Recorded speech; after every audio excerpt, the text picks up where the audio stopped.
as a child, I used to wonder where did the water go after I flushed my toilet. Now I know. Hi, my name is Rain, and I'm welcoming you to the world of waste management. Yay! Ooh, but this is awesome. Look at that. A question that early societies have been plagued with is what do we do with our waste? Some societies, like the Mesopotamians, decided to use complex plumbing systems to get rid of their waste, while other societies, like the Victorians, decided to go backward and throw their waste into rivers and lakes, causing death. In a study done in 2016, it shows that humans on average flush the toilet at least 5 times a day, accounting for 24% of water usage. So the question is, where does this water and excrement go? Well, often it travels through a sewer system and ends up at a waste management treatment center. At these centers, they treat the water or affluent in 4 to 8 steps, trying to get the water back to its natural quality. Your first test as you enter into the treatment plant is to determine whether you're sludge or you're small enough just to pass through the grit chambers and the screenings.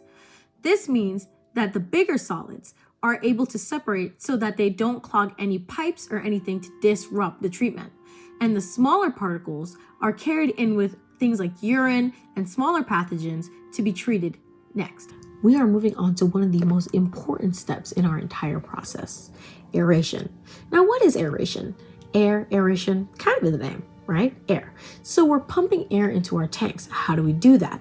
We are agitating the water, or we're literally pumping it into the tank. So what does this do?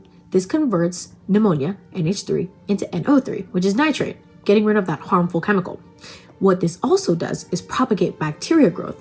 Now, why is that good? Bacteria growth eats all of the organic matter that is in our water that we don't want in there so that we can have clean effluent. Chlorination is also a very important part. It kills off all the bacteria that was propagated during aeration. Some plants use UV or ozone, but the same results. The data analysis. This is where scientists make sure that our effluent matches that of the water that it's about to enter, meaning that it has to have the right pneumonia, phosphate, nitrate levels, the right temp, etc.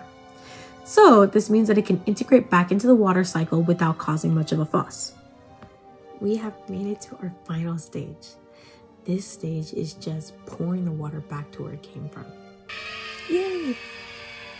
So, overall, thanks to our waste management system, we are able to have clean water at all times.